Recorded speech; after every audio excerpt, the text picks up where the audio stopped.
covering the light. Guess with solid minds, no tales of the strange. In Sasquatch Secrets, they'll begin to rearrange.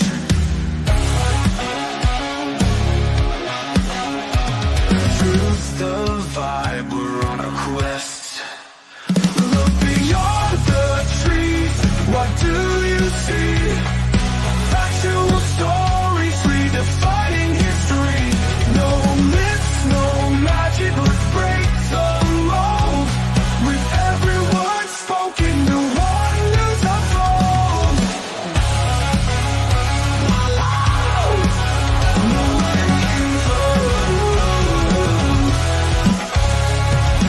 Footprints in the snow, not just a myth. Data and research will sift through the pith.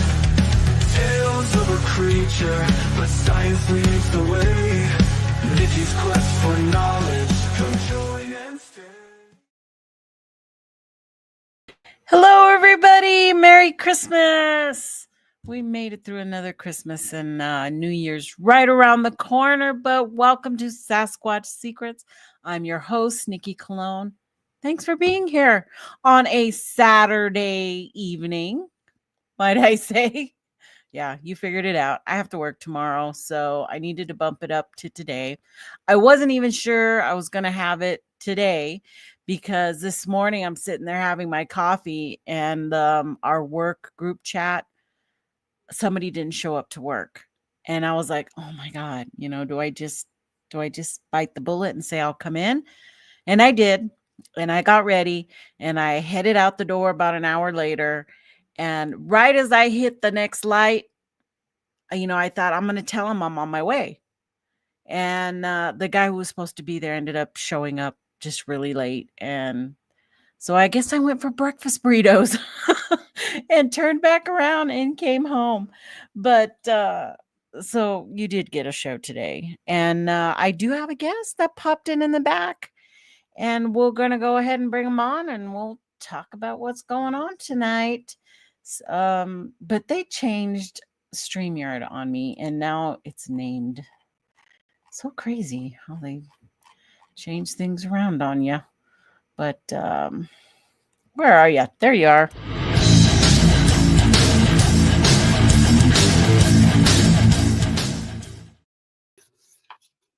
Hello, it's Mr. Pat Turner. Welcome. Hey, Nikki, what's up? Merry Christmas. Happy New Year. Merry Christmas to you too. How are you doing? I'm good. I'm well. How are you? Good. How was your Christmas? How did Santa Claus treat you? Oh, it was great. Good Christmas. Yeah, man. Good food. It was real quiet.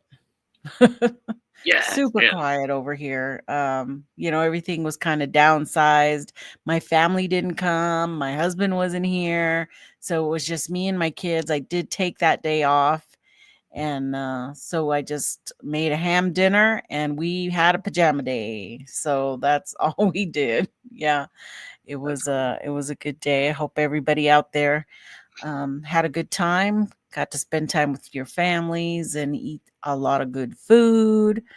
That's what it's all about for sure. Still have ham in the fridge. That's what I've been eating the last couple of days. But nice. Yeah, it's good. It's awesome. I've got some invites out, but it was kind of last minute, so we'll see if anybody else turns up tonight. But tonight's topic, let's see, I'm gonna put us like this, is the Winter Squatch. The Winter Squatch, and my whole idea for tonight. Oh, before I go on, let me say hi to some people in the chat. I have to do that. And who was in the house first? Let me scroll all the way up there. Sandra Piper, there you are. Merry Christmas, Sandra. I know you don't have that cold weather. She was just saying it's like 80 degrees over there in Florida. But it's like, what is it here? I don't even know what it is here. 60s probably. 64. And I've got my sweater on. I'm used to the warmer temperatures over here in far west Texas for sure. But did you get any kind of snow, or are you just in the rain No. over there? Oh yeah, it's just raining. It's about 45 degrees, something like that. Yeah. Oh, yeah, Yeah. you're cold. That's pretty cold. Then we have Henry. Henry's always here, sharing the link around, telling people to come and watch the show. I appreciate that, Henry, very much. And who else do we have that wandered in? I know I saw Jen. Jen's in the house, of course. And who else did I see? Robert Denduvin. Thank you for coming. Lazy Cowboy. Hello. You're What's awake. up? You're staying awake from over the pond. He's staying awake. What's I up, appreciate that. Lazy And Cowboy? yeah. He's an over the pond guy? I didn't know that. Yeah. And so is Sharon. Sharon's in Belgium. So appreciate you guys staying awake for this. You know, you're my have my heart. You have my heart because you guys are always here. And a new follower, Midwest Night Watchers. I just saw you over and Captive Desk. I stopped by to see what the chat was about. And he always comes in and says hi to my chat. So I thought I'd do the same. So welcome to the chat tonight. I don't know if I missed any. Oh, there's Octopus with no friends. How you doing? Good to see you. And if I missed anybody, I don't mean to. So tonight, Winter Squatch. My whole idea was as how are these things surviving out there during the winter? If they're out there, there are so many different things. Oh yeah, Merry Christmas, Happy New Year. I have to put that in there, of course. But how does Sasquatch survive the winter months? How does it do it? There are three main things that I'd like to talk about tonight. How do they stay warm? Migration versus hibernation. We don't know, right? We don't know. And what kind of food are they finding in the winter to survive on? So many different things. But that's definitely the main objective that I'm headed for is just to chat about how they're surviving. What are they doing to stay warm, Pat? What are your ideas about Sasquatch staying warm? Now, of course, you have to go with the whole idea that Sasquatch exists, okay? Sure. And that they're an undiscovered primate. That's what they are. Not some. Yeah, I mean, if you go into the magical realm, then they can do whatever they want, right? Yeah, they can zip onto a beach whenever they want, right? Right. You're only limited by your imagination if you go anywhere beyond the undiscovered primate. So I'm assuming that you kind of want to stick to the undiscovered primate, right? And which is where that discussion should be. So yeah, I mean, I have some thoughts. It's actually not outside the realm of possibilities like you might think. Even though it's iffy, it's sort of on the fence kind of thing, right? Which I mean, this whole subject's sort of on the fence anyway, but so let's just, I say a good starting point is let's go with what we know, right, about primates. And the northernmost non-human primate that exists on the planet that we know of is the Japanese macaque. Right. So it is able to exist and live naturally in a latitude climate, which is a latitude that's the same as the U.S. basically. Now you start talking Canada, the latitude goes higher, but it's cold in those northern parts of Japan where these macaques, exist naturally. Yeah. And so again, it is the most northern primate, non-human primate that we know of that exists on the planet. So it's a good, I say that's a good starting place. So Yeah. So most primates don't live in that environment, but these macaques do. And so they take advantage of hot springs. Yeah, you know, that's kind of a touristy thing. So that's not really their natural habitat up there. That's more of a people thing. right. Yeah. Well, that's an internet thing. Midwest says they have a heavy fur, but that is also controversial because many go between, well, do they have fur or do they have fur. hair? It's fur. Because I'm more fur, on that they may have a really thick hair or an undercoat, but not a fur like a bear, not fur. Technically, that's fur. So we get into a little bit of like wordage semantics, but hair is fur, fur is hair. It's just the definitions are how it's layered, kind of. Right. It's all the same stuff. So PD has hair, but a full-blooded Chihuahua, apple-headed Chihuahua, has fur. Almost technically. It's the short hair that's fur. So macaques, the Japanese macaques, have fur. They meet the definition of fur because they have 2 layers of hair or fur, however you want to say it. Right. The outer layer is to repel water, and the inner layer is to trap heat. And so that meets the definition of fur. That's its job. To repel water and trap heat. And so macaques have that. That's their biology with their hair is more like it's fur.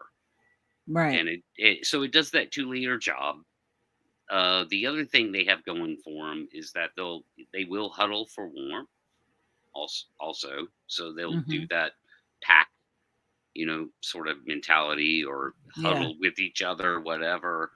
And they'll seek shelter in overhangs, like rock faces, overhangs, caves, not so much, but just whatever shelter they can find.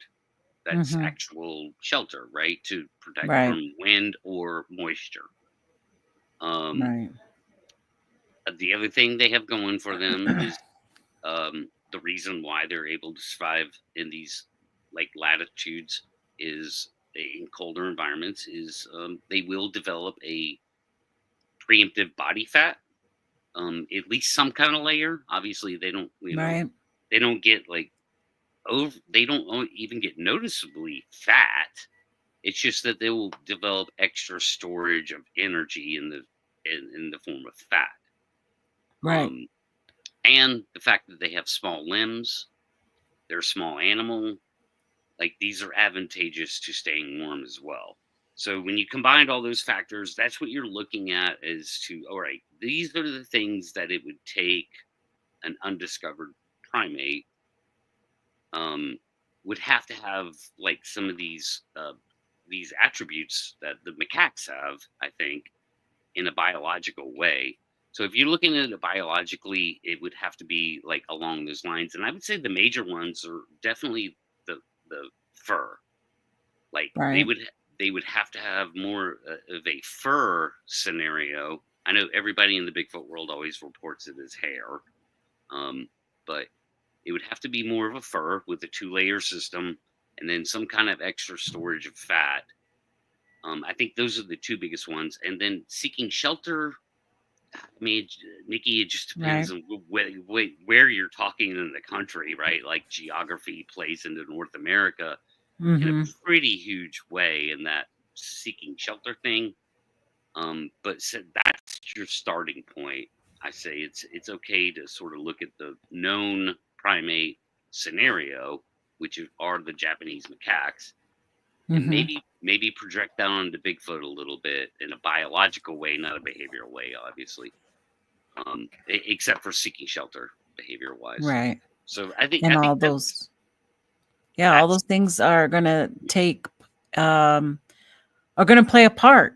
And if you are somebody who believes, say, in the PNG film, and you look at Patty, you're seeing fur. You're seeing a full body coverage of fur on there, including the breasts, and they're not supposed to.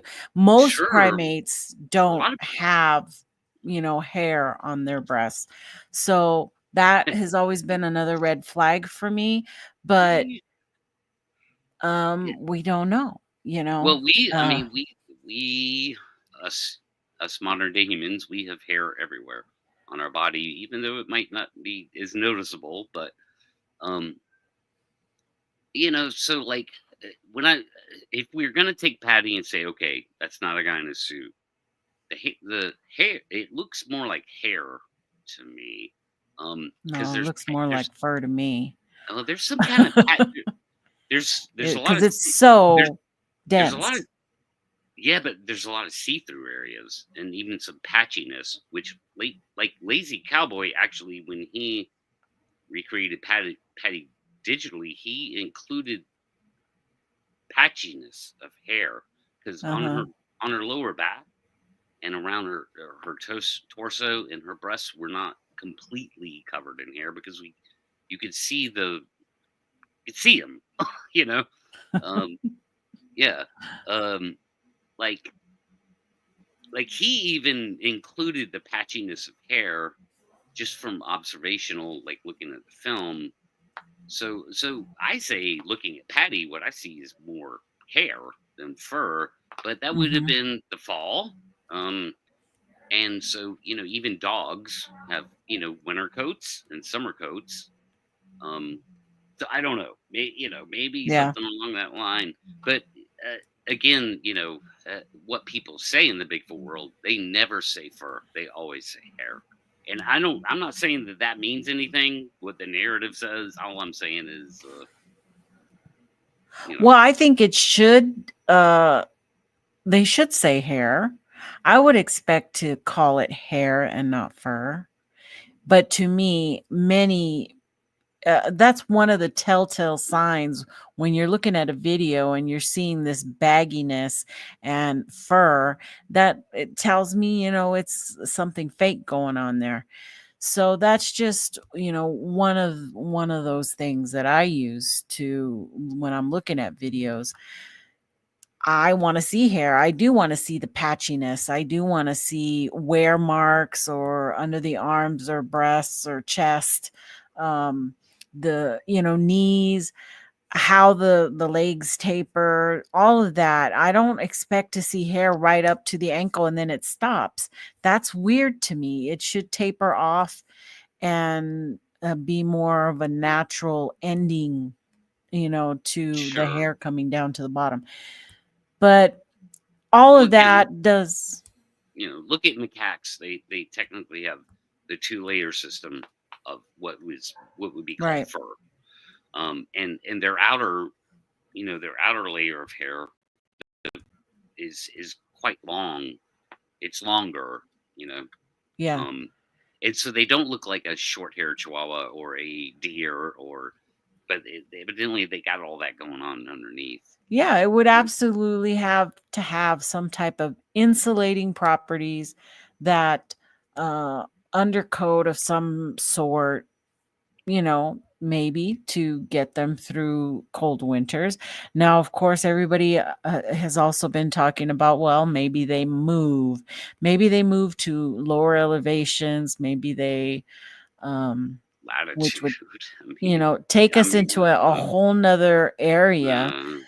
But we do know, because if you want to compare other animals in the winter, such as the bear, we do know they increase their caloric intake, and they den up, and maybe they don't hibernate completely, but there are some bears that do. And for the really cold, the couple of winter months there. But some bears don't. Some bears are in areas that they don't have to actually have a hibernation, a full No, hibernation. yeah, they don't hibernate. Black bears don't hibernate in the South. They slow down. Yeah. And so do the macaques, the Japanese macaques. They also slow down in the winter. So that's the thing. It's called tapor or tapor, like whatever, like however you pronounce it. I always call it tapor, which is not hibernation. So black bears don't hibernate in North Georgia. They just they slow down somewhat. That's Right. it. Yeah. And in regards to, Sasquatch making shelters, we haven't seen that.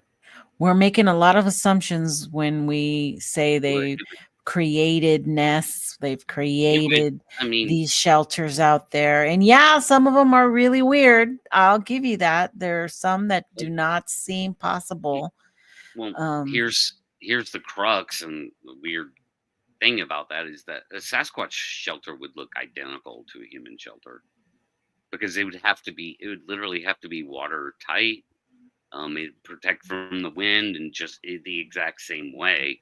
It makes no sense to put just a bunch of sticks in the air. That's not going to protect you. You right. have to. When you're talking about like teepees or whatever, and there's just a few things over it. Yeah. A lot more assumptions are made that those are just markers or some type of. Now you get into the area of them having a culture where they have rituals and they do these things for reasons, and we don't know that because we can't. That's not knowledge. We don't know that.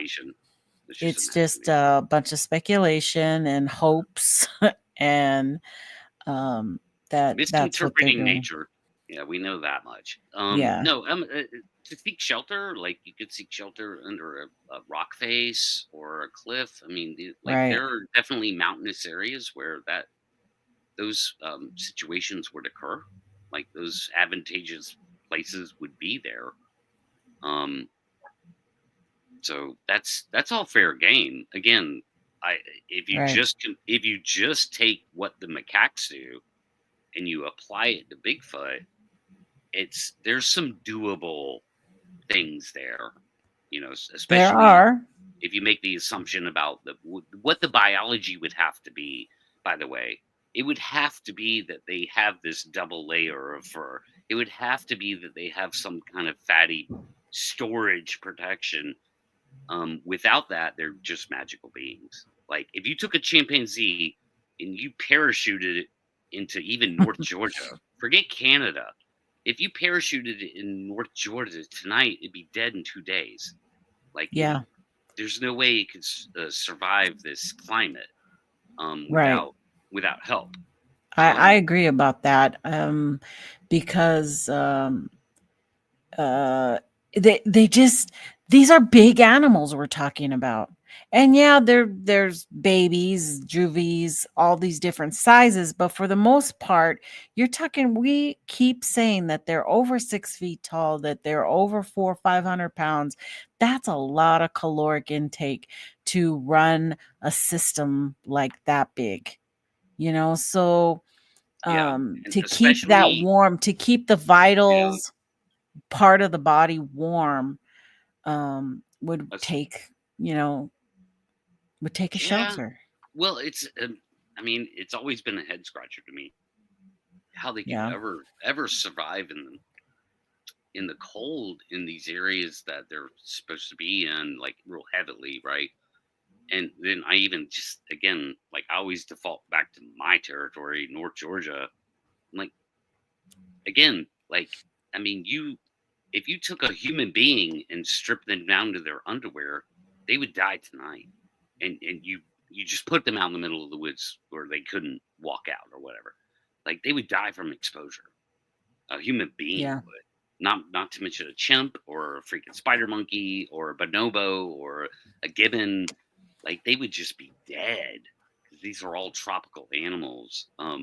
These are all like closer to the equator animals. Now a mech would survive for a while. You know, I don't know how long. But Bet mom. so She that says that maybe they again, like sharks. you know, it becomes this the biology would have to be this way kind of law. Not it's not even speculation. It's like without that in play, they don't survive. Right. You know, Right. I mean, unless they're killing animals and taking their hides, which I mean, I've never heard that reported. A Bigfoot wrapped in hide, you know. Well, there's been a few that say that there was deer carcass wrapped around them, but then there was another one that turned out to be turkey hunters, you know, and there's just not any video evidence of anything like that. It's just, you know, hearsay or whatever people are reporting. So if you want to believe that stuff on your own, that's up to you. But yeah, I mean, I just speak of the narrative as the bigger whole of what people yeah, say, you know. right. It does lend to that whole thought, you know, that we always talk about migration. Can they migrate? Is there's too much population in an area for them to get from one place to another? Is are we talking vast distances, or maybe just 500, you know, 50 miles, 100 miles to a lower elevation, whatever, for their winter wonderland, you know, instead of being up on the mountain, they're at the foot of the mountain. I think that's a big possibility, and especially in the area I go to, because it's so drastic from being at 9,000 feet to 3,000. So, Yeah, that's um, just elevation, and that is drastic. You're right, Nikki. I mean, I can feel the difference between 2,000 feet above sea level and 4,000 feet in the middle of summer. So you're mhm. right. But the bigger point is you cannot migrate away from the northern um, latitude, the winter in North Yeah, America. some areas, right. You're right. There's zero path, and Uh-huh.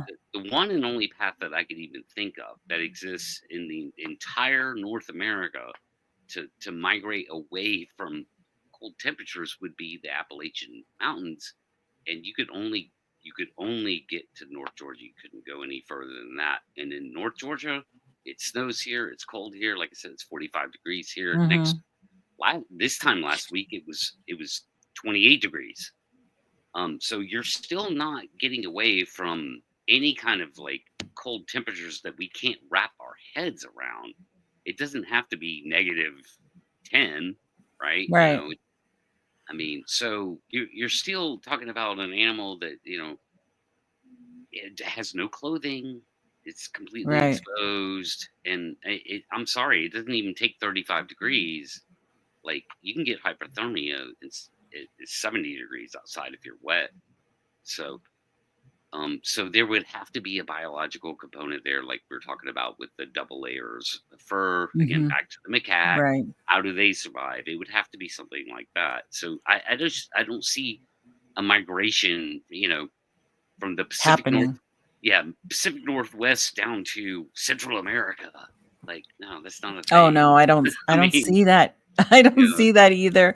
More no, so that, you know, sightings drop off drastically when you cross the border. yeah, yeah. It's I a mean, huge US thing and Canada thing for to have Bigfoot, to see Bigfoot. And I don't, you know, see that happening any type of no, yeah. migration down I, south like yeah, that, yeah. you know, not I like was the geese or anything. I was being a little facetious, but Yeah. I guess my greater point is that if they can, you know, live in Canada in the summer, they don't migrate to like Texas or Louisiana or Florida in the winter. They can't get to these like really truly tropical areas where winter's just not a Hmm. factor anymore. Um, Right. because you know they have to pass through, you know, 400, 500 million people. Um, and a lot of flat, wide open land. So they don't, migration away from winter. If they're in Canada and the Pacific Northwest, that's not a thing. They're just gonna Right, have to Glenn? deal with winter. Brown Door says Bigfoot needs a passport for that. Yeah. What was I going to say? I was going to say the other thing is that the whole idea that there are different types of Bigfoot. We call it the skunk ape for a reason. It's a little bit smaller. It has, longer hair, they say. They live in the swamp area down there in the south, all along the Louisiana, all the way Georgia, that back bottom end there. And they're made for that type of situation, the palmettos and the swamps and that type of environment. Whereas they always say the ones in Alaska are ginormous, and seem to be over the 10-foot mark many times and are bigger. But they also have bigger food sources up there too, with the moose and bear and all that. Everything's bigger up there. Yeah. So, well, hey, Howler. How do what does a skunk ape do? Because we get polar plunges, and even in Florida, it can get below freezing. So what do they do for that? That time that does happen and has happened many times in my lifetime, where it's below freezing in Florida and they're not prepared for it biologically. Seems like they would just drop dead. Right. Without clothes. It does seem like that. Are they going to act like the iguanas out there and just fall from the palm trees? I don't know. That doesn't happen, right? We don't see them. Why don't we see them? If they can't survive the winter, we're not finding them afterwards. So if they're there, they're surviving. However they're doing it, they're surviving. Right. And so then that becomes a question of how does this thing that's born and raised in a tropical environment ever deal with below freezing temperatures that it's never felt before in its lifetime? How would it even know what to do, Okay, so Don says, I've recorded them out on many cold nights, sub-zero temps. They seem to be active on very cold nights, in Maine anyway. Well, again, that kind of goes against what we understand would have to be the biology, is that they would slow down in the winter. So slowing down in the winter is not like high activity. So that's a contradiction of what we understand about biology, not to mention the contradiction of being an elusive animal, and why are they making their presence known? So it's two huge contradictions there against reality. So you're probably not recording Bigfoot, is what I'll say to you. Their body size and higher body temperature are higher than human and apes. And how do you know that? Did you stick a temperature up their ass? I mean that in a that's nothing but an excuse. Way. Okay. Yeah. How do you know that? There's no way for you to know that unless you sat there and taken their temperature. You're assuming that their body temperature is higher and that we know their body size are bigger because of actual encounter stories. Yeah. But we don't know anything about their temperatures. The bigger you are as a primate, the more it's exponential. The more the cold works against you. It's not the other way around. Yeah. Again, back to the macaques. The known, like highest latitude primate, non-human. Right. Got somebody jumping in the back. They're small. Let me bring our next guest on.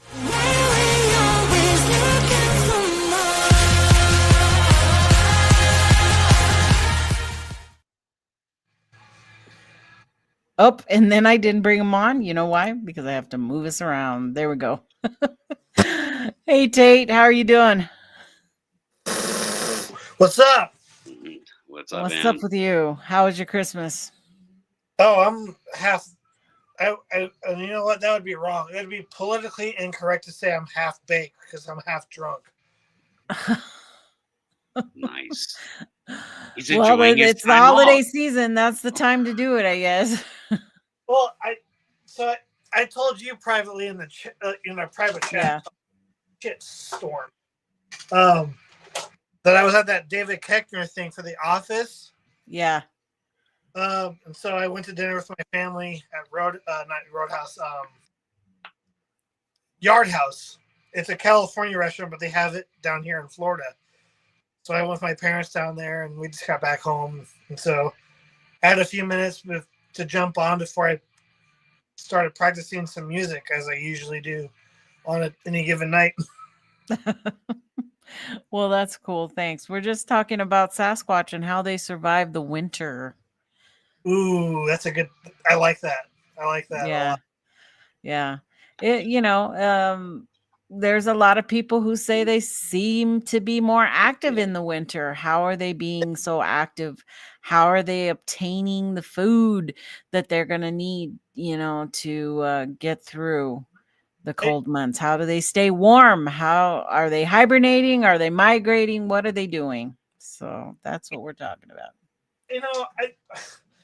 I think they would be as active as like any bear that lives in places like, say, the Midwest, where there's a lot of winters, where there would be bears. I think like in places like Missouri, because it gets cold in Missouri, and there's black bears in the southern parts of Missouri. How would a bear in southern Missouri in the winter interact with the cold weather? Do they really hibernate, or is it kind of like one of those things where they kind of half hibernate? Was it on your show, Nikki, that we talked about that? Yeah, they don't hibernate. They slow down is the best way to describe it. Yeah. There is a terminology for it. I think it's called to pour. I think it was you, Pat, that kind of said that actually a few weeks ago about that same thing. Yeah. They do not hibernate in the South. Black bears do not hibernate in the South. Yeah. So as far as like places, like let's say like southern Missouri, like yeah, it gets cold there, but it's nothing like compared to Iowa, Nebraska, Minnesota, or like the northern states. It's cold like enough to kill you if you don't wear clothes. So, easily. Yeah. So that gets so catch up speed. We've been over what the biology would kind of have to be, especially in the higher latitude. Yep. But even in the mid US, or even in the Southeast, it's 45 degrees right now. My point was, if you took a person in their underwear and threw them out in the woods, they'd die probably 12 hours, from hypothermia, and exposure. But so how do these things survive? They would have to have some kind of like double layer fur to protect against moisture and keep their body temperature, like trap heat, with some kind of layer of built up fat. So it almost doesn't matter what part of the country you're talking, because it gets cold everywhere in North America. I mean, like, the further south you go, obviously, it's not going to be as cold. Because, like, I know, I'm from Kansas City, Missouri. I'm from the Midwest. And I lived in Des Moines, Iowa for 11 years. Most of my younger to early teen, mid-teen life, leading to, like, 17, 18. And I know, like, in Iowa, it's stupid cold there in the winter. But you go like far as south as Branson, Missouri in the winter when it's like supposed to be really cold, it doesn't get as bad as you would think. There's not snow in Branson, Missouri, where there would be further north you go, like Des Moines, Iowa, or Minnesota. So the winters get less harsh the further south you go, even in the dead of winter. Right. So that's why I think they migrate in winter to get away from cold. Are they as common? Or there's a lot of sightings? Not as much, in my personal opinion. But again, I don't know. I'm not a professional. That's just my personal opinion. All I'm saying is, where's the threshold of temperature that we're talking? Like, so Bigfoot can survive, 25 degrees or 22 degrees, or like, well, I mean, if they can, if they're in Canada, then so they can survive really extreme cold temperatures, which means that they can survive, 35 degrees on a wet night. Well, in there's still Georgia. some lower elevation in Canada. I mean, there in BC, we were in 300. We were at like 600 elevation. And then when you go up to the mountain, yeah, you go up to 12,000, 10,000, 12,000. But there are still a lot of valleys and lower the valleys, areas. It doesn't matter. It could be negative 22 in the mountaintop, and it could be like 18 degrees in the valley. Like in Canada, it just gets cold. It doesn't matter what valley you're in; it's cold. It's snow on the ground. I mean, wait, but I got a question for that. How would it not matter in the valley? I mean, I get what you're saying if it's in Canada, or even in Georgia. But Georgia is pretty far south, man. Yeah, it's 45 degrees out here right now. Like, yeah, but that's still more survivable for an animal than it would be. If you're in the valley, like on a peak, it's obviously going to be like a lot warmer because you're going to have a lot of mountain ranges blocking a lot of wind, which is going to increase the. I don't understand what you think. Right. Like, so 3 years ago, it was fucking -5 degrees, right? Exactly where I'm at. I mean, it reached that temperature here. It gets really fucking cold here sometimes. Yeah. It's not unheard of to dip below the 30s every single winter. At some point, you're gonna dip below the 30s, get into the 20s, and I'm in not the coastal plain, but the mountains are about 30 miles to the north of me. So it's not an elevation thing. It's what is the temperature of that region? Or even area, like huge, like 10,000 square mile area, an entire country like Canada, where it's always cold in the winter. It's always snows in the winter. It's not, you go into the valley and it might be 22 degrees as opposed to -5. Like, that's just not, we're still talking about temperatures they can survive in. So what we're dealing with is a temperature range. And so where is this kills, this would kill them dead, and I don't see that because if they're in Canada, dude, if they're really there, they're able to survive those temperatures somehow. So what we're trying to figure out is how they do that, Right. I mean, I would imagine they would do the same thing bears in that area would do, because like obviously if you have bears in that area, bears hibernate. You saying? Yeah, up there. They 100% hibernate. Yeah, like. I mean, yeah, I think we can all agree that bears up in places like that would hibernate. They do. They do. At the same time, I would think it'd be very immature for us to say that Bigfoots hibernate or don't hibernate. None of us know. We don't know. Yeah, we don't know either way. We don't know, but again, this conversation is happening under the auspice of they're an undiscovered primate. Exactly. Yeah, right. And so now we're getting into it's why I use the macaque, the Japanese macaque. So we're dealing with what we know about primates, and what we know about primates is they don't hibernate. There's not one primate in this world that hibernates. So Bigfoot would have to be something extraordinary on some kind of biological scale that we don't understand. Would you guys? I mean, would it be a fair assessment to say that that Bigfoots could utilize caves in places that have them? Not like, of course, because I don't believe that they can use bioluminescence. Because I can't remember who I was talking to about this, but the idea of, because there's the whole theory that they can make their eyes glow, which falls under the term, I guess, bioluminescence.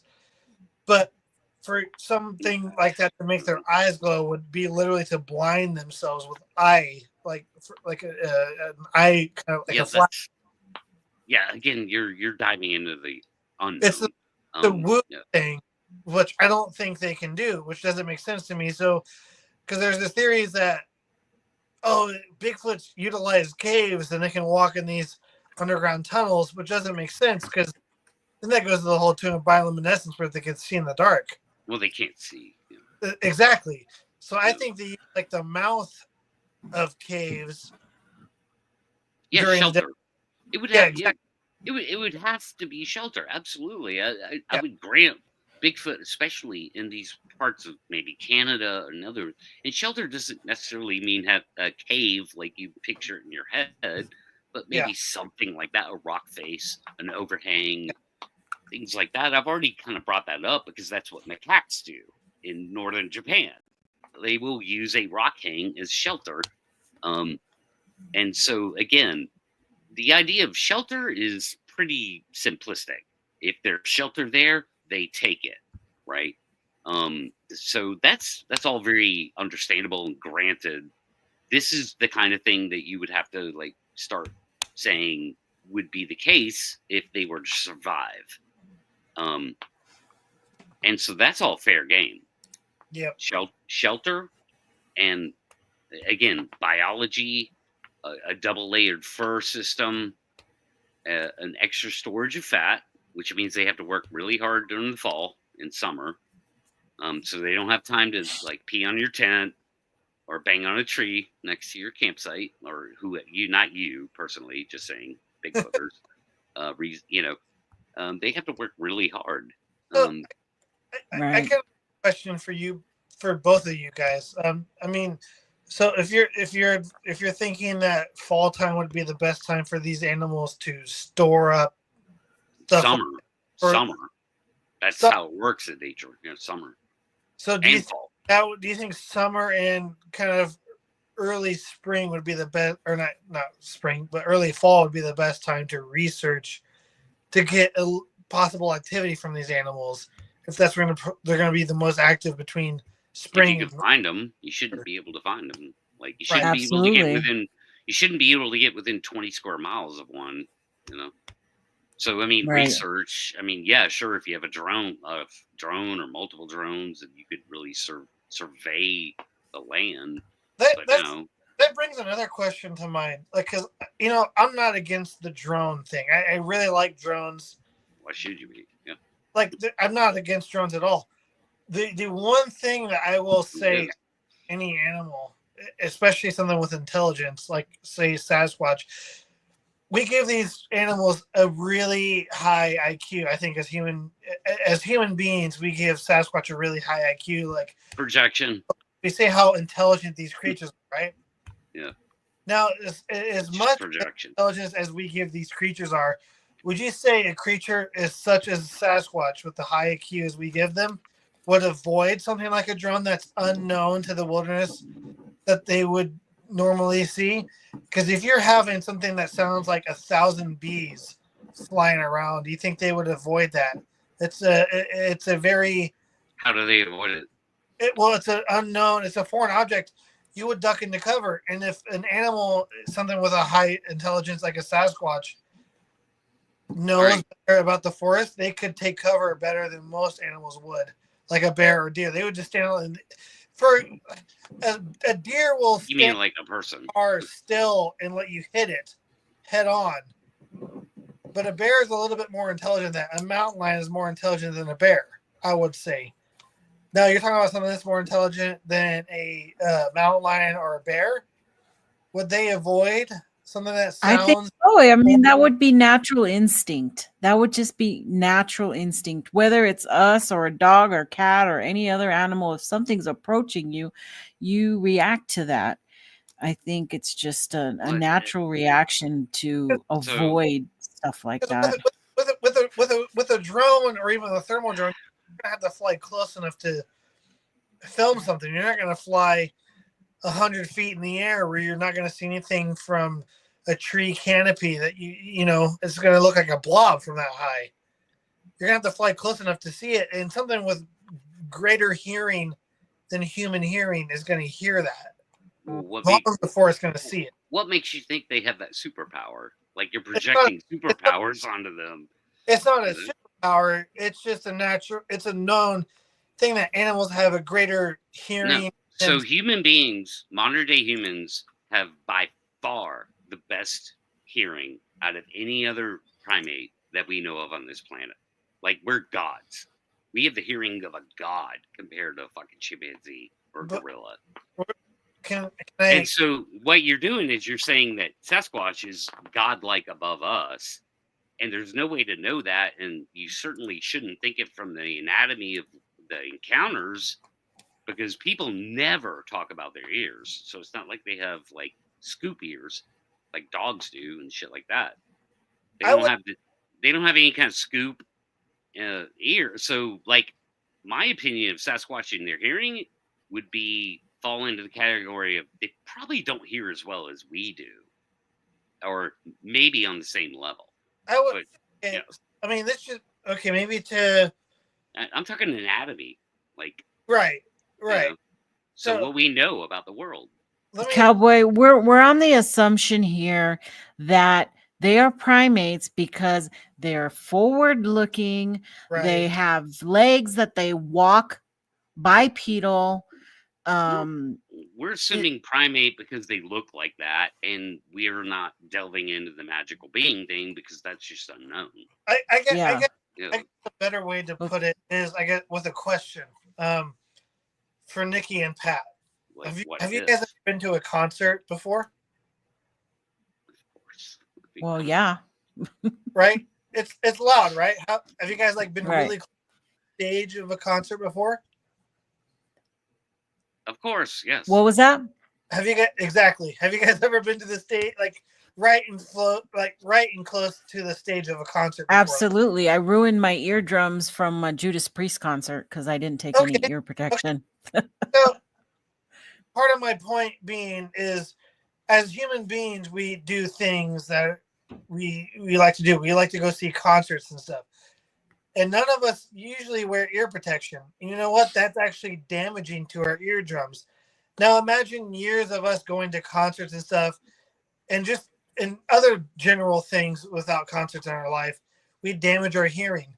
Now imagine an animal that does not hear something that loud that's going to damage their hearing. Someone, even a person that has never been to a concert in their whole life is going to have superior hearing to somebody that has been to thousands of concerts in their life.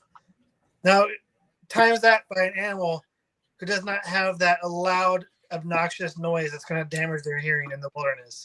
They're going to have far better hearing than us. So I would say that's a valid point. No, it's not a valid point. I'll debunk it immediately. But how would that not be a valid point? Listen, I'm about to explain.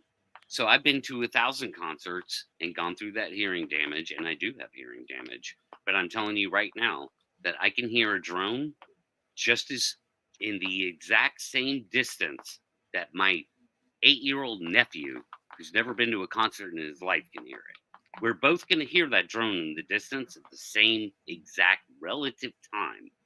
Okay? Maybe he hears it a second or two before I do. And so that's your difference. My nephew isn't hearing it from a mile away. And I'm just hearing it, from 500 yards away. That's not how that works. So that debunks that. entirely is that you take a person with no concert hearing damage and a person like me who does have trouble hearing sometimes in certain situations.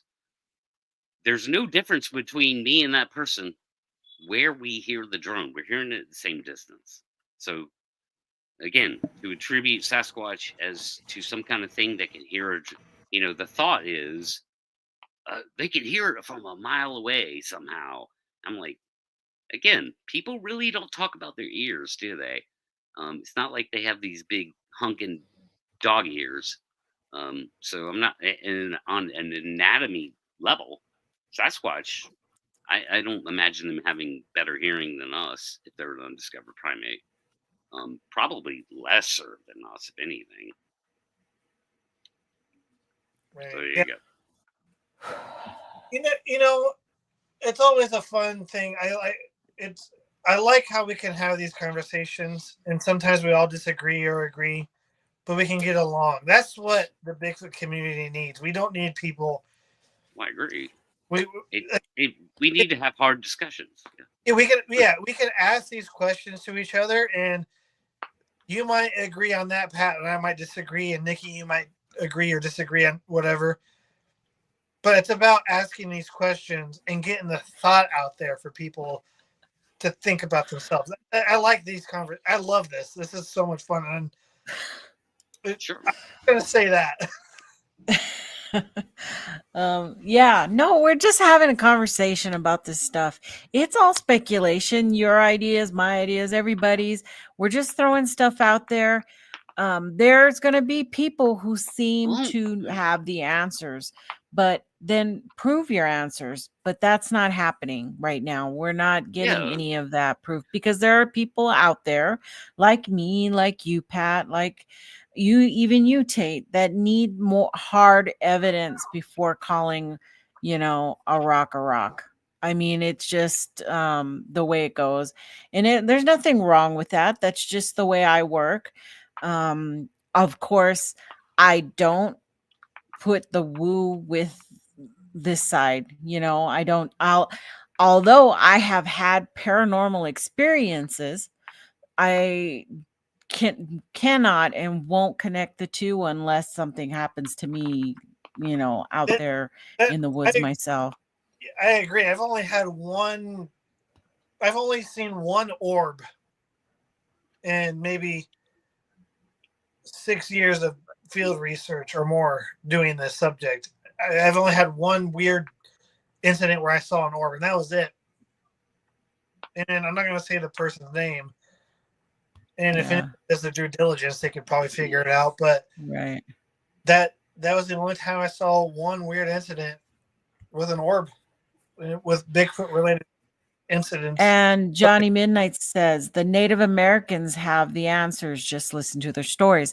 And although we've done many shows on Native American stories, they still come out of myths and legends. And they don't have any. I really hold the Native American community with high respect. I'm not going to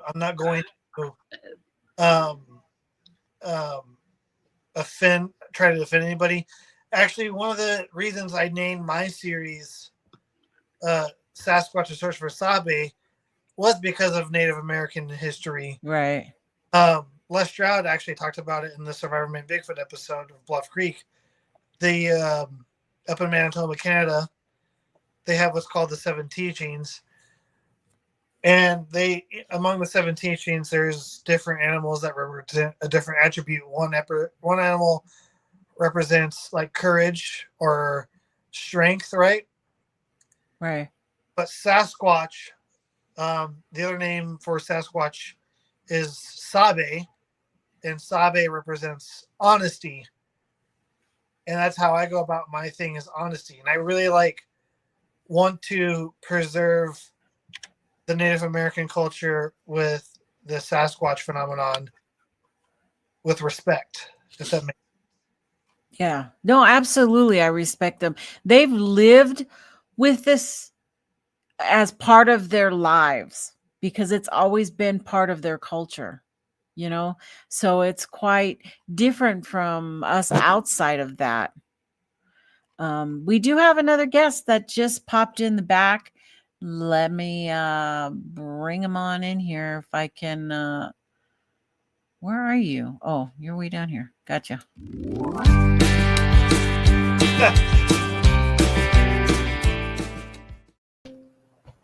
Hey, what up, everybody? Do I have- Tristan, what's up? Hey, Tristan. Welcome to the show. How are you doing? I just woke up, so I'm sorry.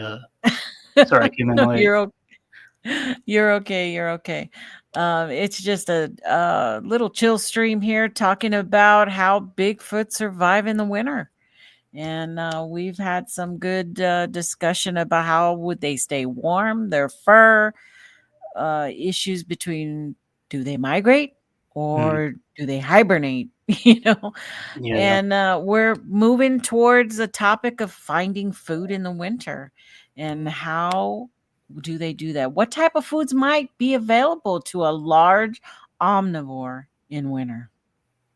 Well, I mean, does winter include every part of the United States or just like certain portions?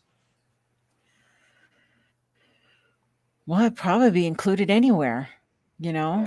Well, because like South Florida, where I live currently, yeah. I've been out during the winter before.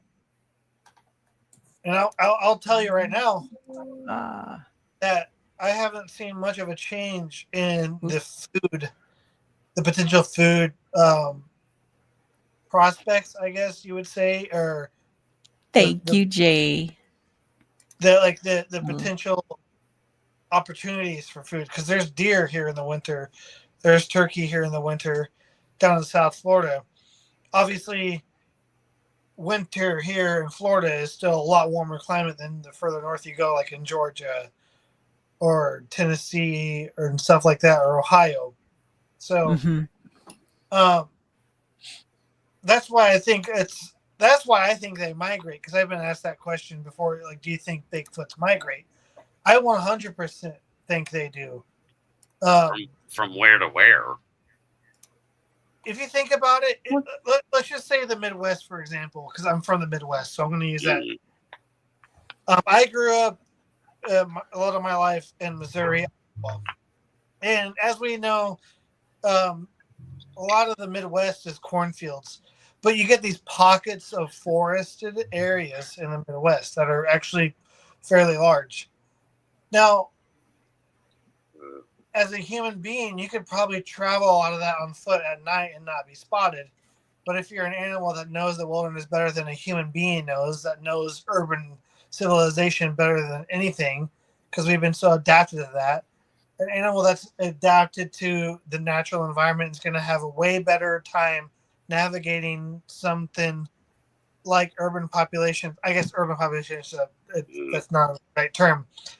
Farmland in the Midwest. Corn stalks. Yeah, rural population. At night, pretty far and easy. You can make it to these pockets during the nighttime. So that's just my theory. I'm not saying I'm right or wrong. I think they migrate from north to south, like some animals would do. Again, from where to where? They're going from Missouri to where?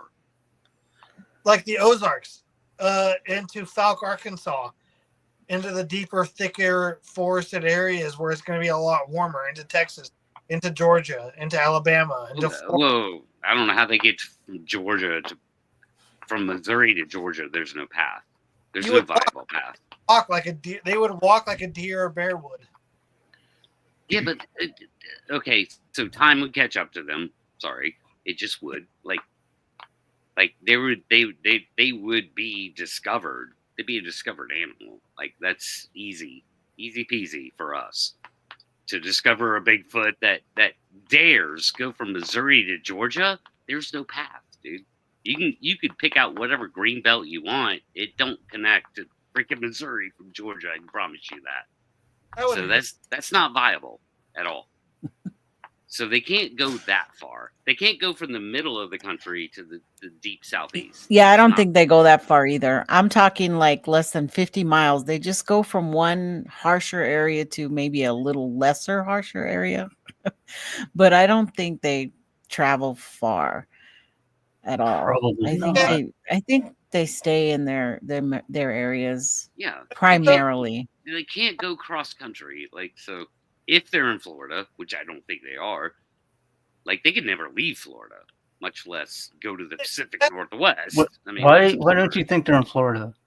No, because there's Yes. 15 fucking million people that live in Florida. It's surrounded by ocean, and Yep. and there's just no room for them there. I Yeah. agree with Pat on this, and I've been asked about this because I was with Alex and Eli doing a STM. I did hear knocks in South Florida and North Florida, kind of near the Panhandle. Do I think there's Bigfoots in Florida? Yes. Do I think there's that many of them? No. My theory, and it's not a fact, it's just an opinion. Opinions are like assholes. Everybody's got one. What I think is, I think there's a very few of them. And what do they say? They say Florida is like the 5th highest or 4th highest state for sightings of Bigfoot, and Second on the BFRO. second. Okay, Second. so what I think it is, And it's all audio. It's all B class shit. so what I'm saying is, I don't think it's that there's that many Bigfoot. I think it's this different people hearing the same individual or same family group in the state of Florida. I don't think there's hundreds of Bigfoots in the state of Florida. I think it's just a lot of people hearing the same individual or same creature. And Do you think some are that's passing through Florida? Then they're not populating. Maybe they're passing through Florida. They're You pass through Florida, take a ship. Like, No, they can. I mean, if they want to, if they need to go down there for whatever reasons. from where? There's ways From to get there. where? I've seen it before. There's some. That's absurd. There's Through some millions and millions of people? Like, no. pretty In crazy. wide open coastal plains? No. They No, would be a known animal. They'd be No. known. some pretty and like there's some pretty wild, non-livable areas that people would dare travel through. You got gators, water moccasins. You got the python. So Bigfoot would have to deal with gators and water moccasins too, wouldn't they? Especially Yeah. gators. Bears and deers and panthers. They But yeah, eat them. Panthers in Florida. Yeah. Bigfoot, Well, it's not just Florida. I mean, there's other places in the South where they could be. I'm not saying that Florida is like a highly populated area for Bigfoot. I'm saying they possibly are here. They're just not. Yeah, but Tristan was the one that said passing through, and I'm like, passing Okay, through fine. from My mistake. where? Passing through is not a right word. Yeah. Shoot me down. No, for if it. But they could be in the South. I will I'm saying. Yeah. I'll sort of quote the great Grover Krantz, who said, if Bigfoot's in Florida, then they're on the verge of being extinct. I think he said that in the early 80s, because he also recognized that if they're in Florida, there's no way out, surrounded by nothing but ocean and people I and would coastal plains. I would agree with that. I would think Florida is a deathbed for There's Bigfoot. no way out. If Bigfoot's Where they Florida, go to die. I think Florida is like Bigfoot's retirement home where they come to die. That's what I mean. Yeah, but from where? I don't know where. Maybe they just like figure. From Maybe Washington to Florida, man. maybe they just like screw it. I don't care if somebody sees me. I'm just gonna come here to die. Well, that sounds like a movie called Sasquatch Sunset. Hey, Well, shut up! that sounds like- That movie's Yeah. great. Yikes. No. Well, no, we're just debating the idea of migration. Some of us don't believe in the whole migration thing. So I just think they move a little bit around in a little bitty area.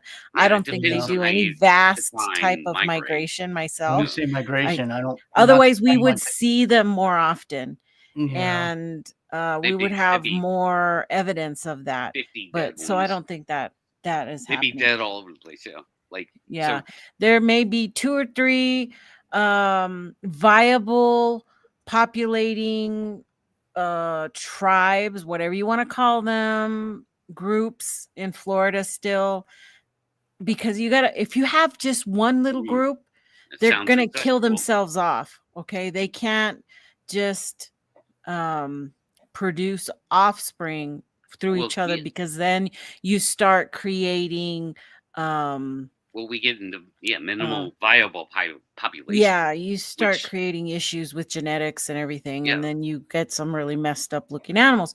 So that you have to have a viable population to keep producing. So there may be 2 or 3 groups there that are doing that, but I think the minimal viable population, as we understand it, with every animal on the freaking planet, pretty much is like about 1,200, and there's no way. Like, if I think there's 0 Bigfoot. There's definitely not 1,200 in Florida. Like, that's absurd. Oh, 1,200 in Florida? No way. You know, no, that's a big number for that. Yeah, no, there's no. So if they're in Florida, they are breaking the minimal viable population rule already for decades. If I had to get, if I was a betting man, if I had to say how many Bigfoot there would be in Florida, I would say 50, maybe 20. And that's impossible. Like, as we understand biology, again, I'm not speculating. I'm bringing our understanding of the world into the conversation. Well, that's just bringing reality in the conversation. I'm not speculating. There can't be 20 fucking undiscovered primate in Florida that can populate and not die out like pretty soon because they're fucking making retarded fucking Bigfoot. Yeah, that would pretty much be the last generation right there. Yeah, that would be exactly. That'd be it. Dave, how much wilderness? Johnny Midnight, I see your comments in the chat there, and I respect your ideas for that. But for this conversation, at the very, very beginning, we stated that we were going to have this debate, being that the number one thing is that we do believe they're primates, and that we are looking at this at the more scientific method of talking about this conversation. So if you believe in portals, that's fine. You can believe in that, but we are not going to be using that in this discussion. We are talking about biology and the things we know and the things we can compare it to that are known species, such as the macaque, such as bears, such as us, our understanding of the world. So that's, I'm not ignoring your conversation, your comments there. It's just you're talking about portals and you're talking about the stuff we're not talking about. So that's how they migrate. Yeah, well, exactly, right? I mean, Tristan, what better way to move the plot than portal, right? Guys, I got a serious topic. I think portals migrate. Well, now great. we have okay. Now we have to dive deep into our understanding of portals, which is one thing and one thing only: a way to move the science fiction plot down the fucking field. Like, that's it. Like, that's all a portal is to human beings. Only understand portals as a tool used in art. Yeah. Specifically science fiction. You can't. You got to have a good portal to go through to move the fucking plot along with science fiction. Yeah, we're not all Christopher Nolan here, guys. Right. So, Tate, is there still a lot of wilderness in Florida, though, where they could be moving to and from if they needed to? People claim the green swamp, but that's... You know what? Okay. The corridor. Come on, the corridor. That's absolutely absurd. Okay. Yeah, from watching your documentaries and Alex's documentaries, like, it seems like there's still a lot of stuff out there. You know what? Sorry, but that's just entertainment, man. Love you, Matt Larson. I just don't see how there could be Sasquatch in the green swamp. Absolutely not. At all. It's absurd. If there's going to be Bigfoots in Florida, there's such a it's not going to be through the green swamp. There's nothing out there. There's nothing that they would there could probably be one Bigfoot that's dying off as like a last this effort to like live in Florida. That's the Green Swamp. It's not going to be there's not going to be family groups there. That's just my humble opinion. I've been. It's absurd. It's small as hell. Surrounded by cities and everything. It's not. That would be the last place I would ever go to look for Bigfoot. And to be honest, Pat, to agree with you, I don't think there may be just 20. I think that's a higher number than what I was thinking. Okay, maybe 5 Bigfoots in the state of Florida. Mm-hmm. Florida would be the last place I would ever want to go research for Bigfoot, ever. That is like the bottom, next to Hawaii. Like Hawaii is last, Florida is second to the bottom of my list to go research for Bigfoot. Right. So Florida is 66,000 square miles and has a population of over 21 million. Yeah, that's ridiculous. And completely surrounded by ocean, except for the Georgia-Florida state line. There's nowhere for anything to hide. Anything. It's absurd.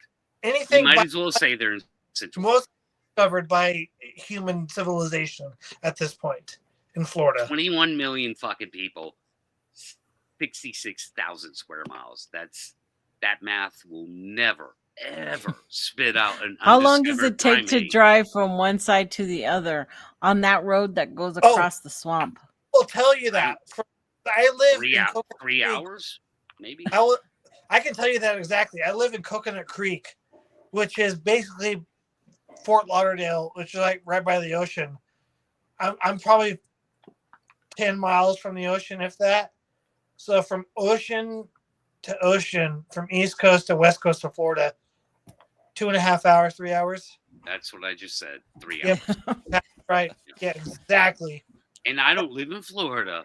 But I understand my geography. That's kind of crazy. I took that tour up in BC with Brad Trent. 3 hours alone through trekking through the mountain on this dirt road that really wasn't even a road. And that's as far, and that was such a little teeny piece of where I was at. Because, traversing the mountains isn't like a flat straight line like it is. No, it was not. Florida, well, Pat, look, traversing the mountains is one thing, but traversing Florida is a straight line. So what about the neighboring states to Florida? Do you think they could be around in those states? What was that, Tristan? The states that butt up against Florida, do you think they could be in those states? Like Georgia and Alabama? Yeah, I mean, they're supposed to be in North Georgia. Oh, they're supposed to be in northern Alabama. So you have the coastal plains in between, the Florida state line and the Appalachian Mountains. I agree. I think there's too much. So you get about 300 miles there. There's too much flatlands. Once you get to the after you hit Ocala. Yeah. North of Ocala towards Atlanta and stuff like that. It's going to be pretty flat. It's relatively flat once you start getting close to Atlanta. You get a little bit of terrain, but it's not mountainous terrain. Yep. It doesn't matter because there's fucking 8 million people that live there. It's in my opinion, it's the same. That the area between Ocala and Atlanta and stuff like that is like looking for Bigfoot in Kansas, where it's flat open land. It's impossible. There's nothing there for them to survive. Yeah. See, now that's reality. This is reality that we're interjecting into the conversation. Which is why, if they're in Florida, which Grover Krantz again said, I think in either late 70s or early 80s, he's like, well, if there's Bigfoot in Florida, they're doomed to go extinct there. They're not going to, because he recognized, even then, he recognized there's no way out of that. And back then, with less people and all that, it's so no, they don't pass through Florida. They don't visit Florida. They're not. I don't see any viable undiscovered primate in like living, like existing in Florida in 2024. And if there's any, They're not there. Here, they're like an old generation of Sasquatch that are like very slim. They're on their life. I mean, Well, again, I've always wondered Sasquatch Sunset. Yeah. where are they Like, staying? It's a movie, Pat. Jesus. Where's a safe place for them to stay in Florida? Like, that's what I've always wondered. No, there is no place. There's no place for them to exist. I will argue That's the bottom line. Okay, because I've seen black bear here, like with cubs. Yeah. In the Everglades, I've seen it personally. Saw them. Yeah. And so if something like a black bear, and I'm going to be politically incorrect here, and I don't give a flying F. They're retarded. Black bears are actually retarded. I'm not going to lie. If something that is retarded as a black bear can survive where there's moccasins, giant ass like pythons, right? Panthers can live down here, then yes, I think a Sasquatch could live down here. Do I think that there is a plentiful amount as people claim that there is? Not a flying F. No. Yeah, I just don't see it. I think there is some, but not as many as people claim that there are. And that's why I have a problem with like, oh, the Florida's so freaking high on the list for like Bigfoot sighting. I think it's just the same. Well, there you go. I mean, you're already looking at the narrative as being false. No, I think it's the same people, or I think it's different people seeing the same individuals. Yeah, but I don't give the grace of that excuse. To me, it's just none of it's real. It's all bullshit. I mean, I'm willing to accept that there might be a few here, but it's not a viable area for them to migrate to. You have to ask yourself this question, both of you. Do you want Bigfoot to be in Florida? No, I don't. As a human being, I don't want to be in Florida. But it's as simple as, do you want them to be there because there's a narrative attached to it?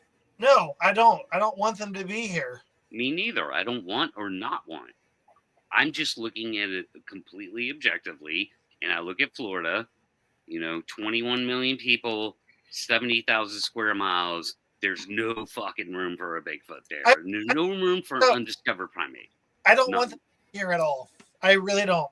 But I will say, like, there's only a few instances in my life that I will actually kind of fight tooth and nail for, that I've had experiences saying that I would believe that it is possible with Bigfoot interactions I've had. And there's only two in my life that I could say were most likely Bigfoot, and that's it. And all the other times have been on the West Coast. All the time. And that's 2 times out of almost 4 years of being here. Now, if you're talking about Todd Standing standards, then Todd Standing is having like Bigfoot activity like every freaking time. Look at that hotspot. There, Nikki pulled up the Bigfoot mapping project map, I think.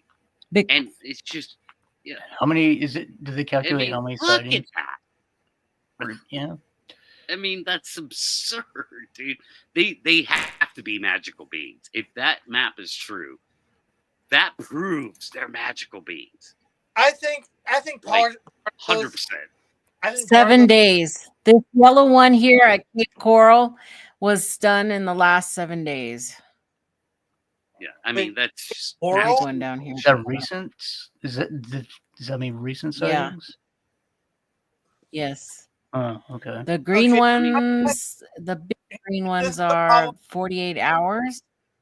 I'm probably gonna like screw myself for saying this, and I love Scott. He's an amazing dude.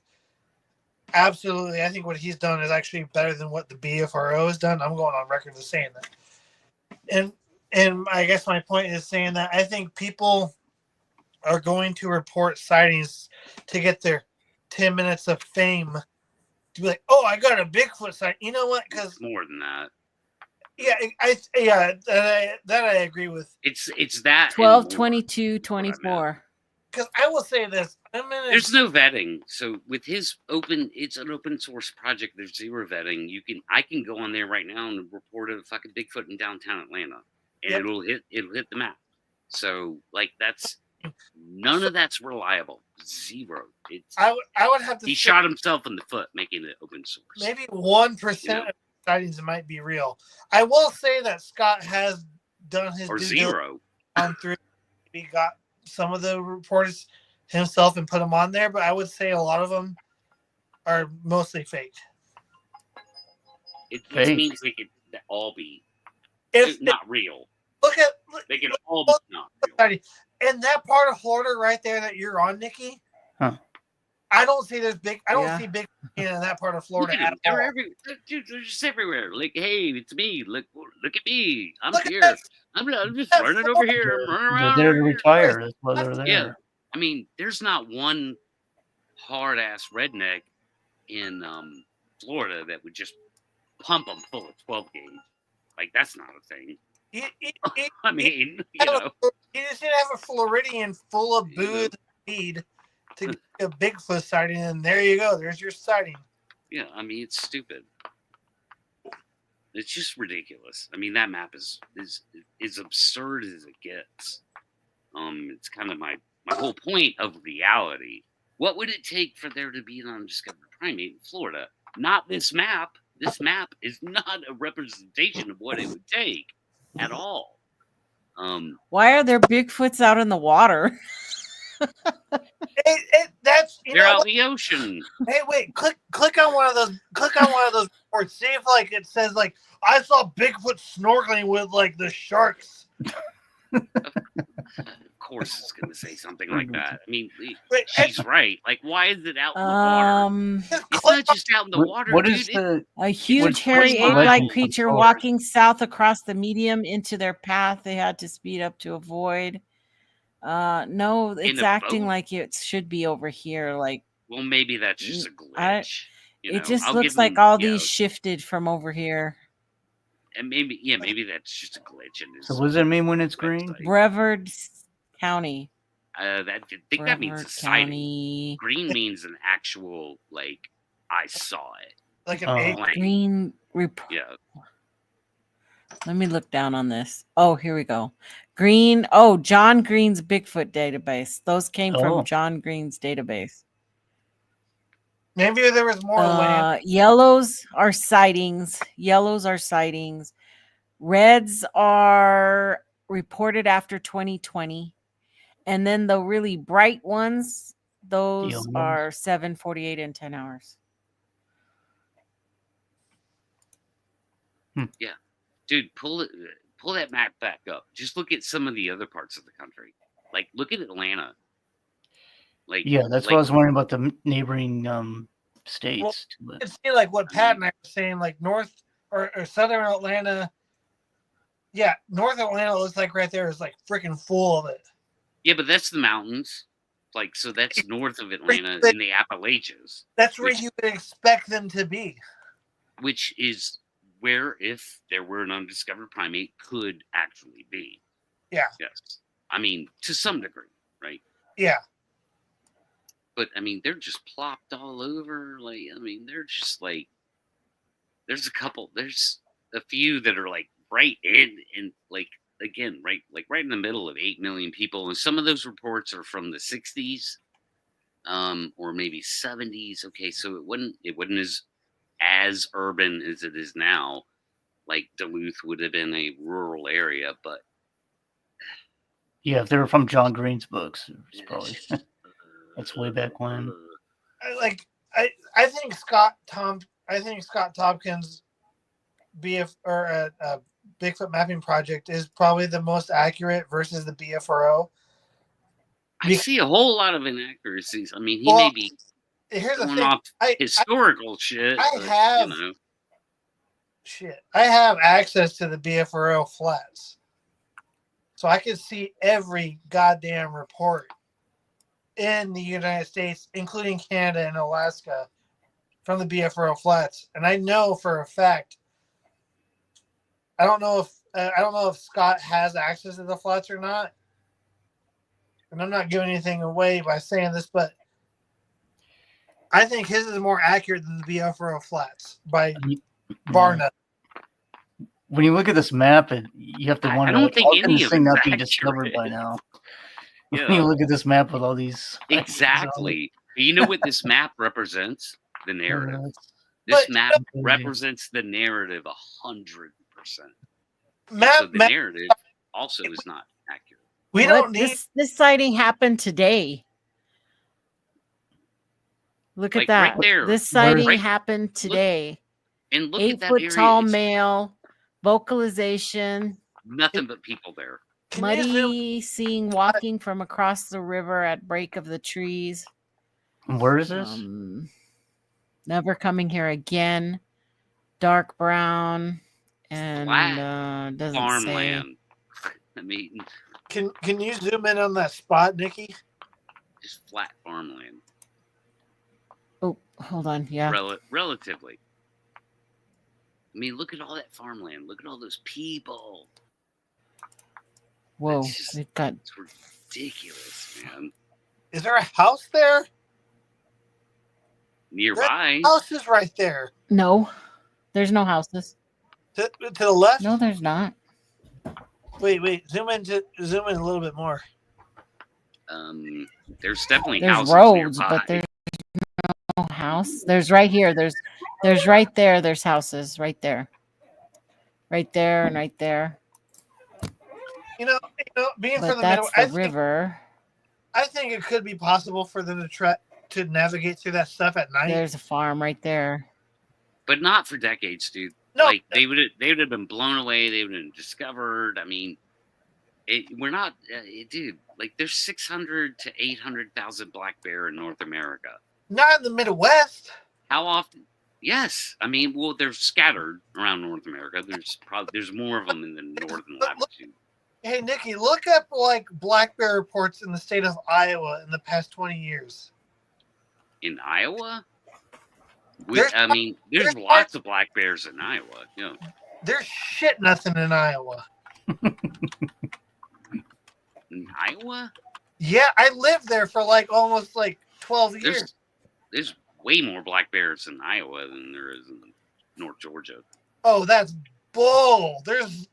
I call bull on that one. Let's find out. There's so much more forest. In June 19th of 2024, the Iowa Department of Natural Resources reported that there are at least 4 black bears in eastern Iowa, with a possibility of many as 6. Okay, That's all.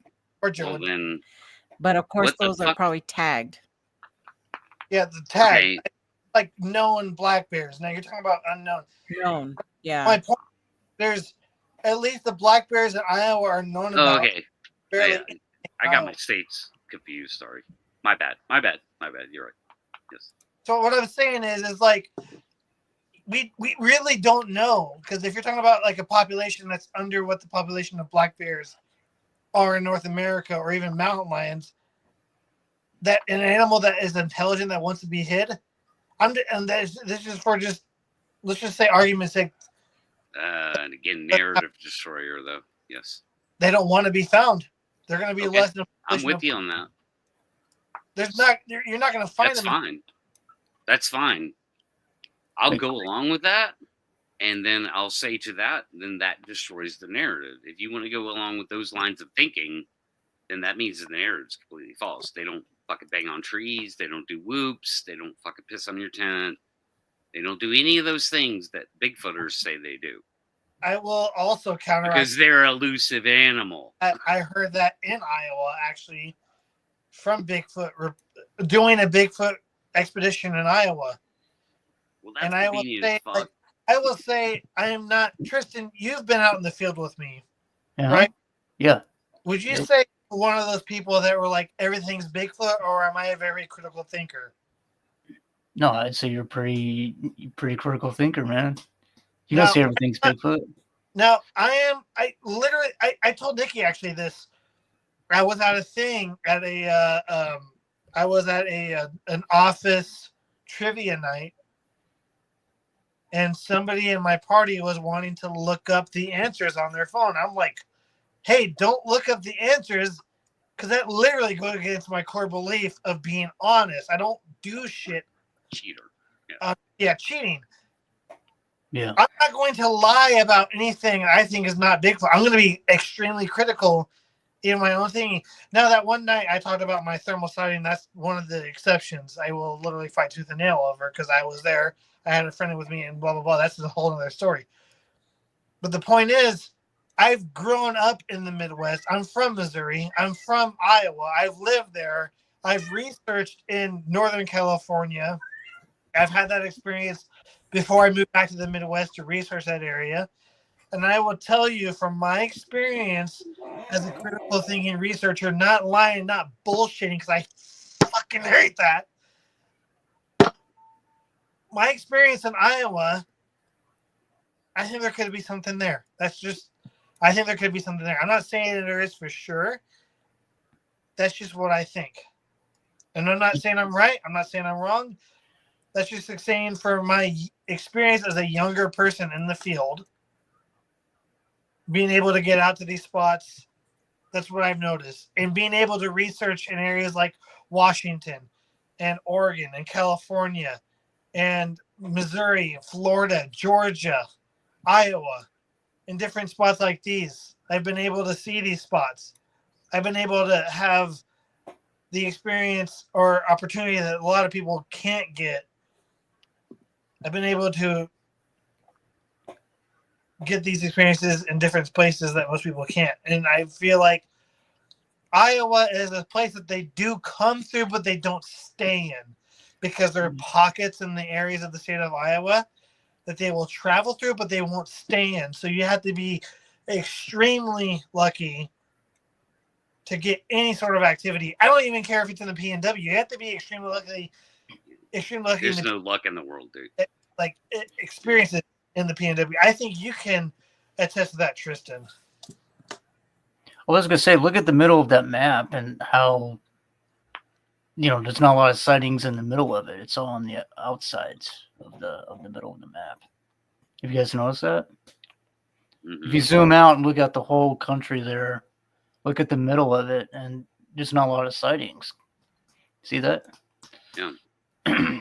Yeah, Well, that's like, just the plains right there. I feel like as like the as people progress, I guess, or not economy, but oh god damn it, what am I looking for? So socially acceptable, because things become more acceptable, like in movies. Like there's so many movies now that celebrate Bigfoot. There's Pat keeps mentioning Sasquatch Sunset, which AKA which by the way is one of my favorite movies, which one of my friends from the Bluff Creek Project worked on, Roddy Kelly. I love that movie. But these movies, you got movies like celebrating Bigfoot. Grand Theft Auto 5 has a Bigfoot playable thing in there. Red Dead Redemption, Undead Nightmare has a playable thing for pop Bigfoot. culture. Yeah. It's a people thing. Yeah. So I think the further east or west you go outside of the Midwest, it becomes more cultural acceptable, right? Would that be the word I'm looking for? There's nothing not acceptable about Bigfoot. Like there's Well, no shame in the game anymore. It's a pop culture phenomena. Well, I mean, it's right. So I guess I'm trying. It's more taboo the further Midwest you go. If that makes. I don't know about that. I mean, like I know what you're trying to say. Right. But like at the end of the day, it's like this map's ridiculous. I'm sorry. It's just, no, at least you know. Trying to say you know what I'm trying to get my point across. Yeah, like so. Here's my point, and I mean we're talking about the winter survival. I'm like, there has to be a biological reason, and so we can look at biological reasons as we understand them, which would be like pretty close. So these would be the biological reasons. But along with that becomes the law also of rare and elusive, which just completely destroys this map and completely destroys any chance that either one of you ever have of being within 20 miles of a Bigfoot. Probably not going to happen. Probably never has happened. Probably wouldn't happen to me or Nikki. The odds of you going and looking for a Bigfoot and plopping down 100 yards next to it, virtual zero. I will say I've been within 100 yards. How did you make that happen? You just like 1 in a trillion chance that you like pulled that off? Like it is 1 in a trillion chance that so you're the guy, you're the anomaly. I'm not an anomaly because there's other people. I'm not seeing people around. It's not my place to judge. Being attacked by a dog man. Basset hound? I'd like to know what was on the other side of my tent, chawing at me. Well, it probably wasn't a Bigfoot. I mean, the odds that it was a Bigfoot. Well, I was assuming it was a bear or something, but I've never heard of a bear making this sound without snorting or sniffing or scratching. What kind of sound was it? It went cha like that. I gotta ask Pat. Just like that, like from lips. Like an anomaly thing for any of us to have an encounter. What does that say about other people that you might deem credible as having an encounter? Would they be the exception to the rule of them being? Yeah, because they weren't looking for Bigfoot. Like they could be the Christ of Bigfoot that has the encounter versus everybody. Yeah, they weren't looking for Bigfoot. So there's, I don't know, a few hundred people looking for Bigfoot. They shouldn't be running into these things. But you're also talking about a few hundred people. That means that if these are creatures or that there's very little people looking for them, that it'd be very easy to actually probably get an encounter because they're going to be easier to trick versus an animal that's known to our antics. Like so Bigfooters are special. I'm sorry, I don't follow you. I'm not saying Bigfooters are special. I'm just saying that there's very few of us that are actually out there doing research that can actually get an encounter. Yeah, but you're going to the same place that millions of other people are going. Doesn't matter. Yeah, it does. Stone. People go to like Bluff. So when you when you say you're going to the exact same place and plopping right next to a Bigfoot that millions of other people go, what you're saying is those millions of other people are stupid and somehow you know. No, I'm saying like, are people actually actively looking for Bigfoot, or are they actively there looking at guys or taking photos on their disposable cameras? Again, that's a special knowledge. It's not really.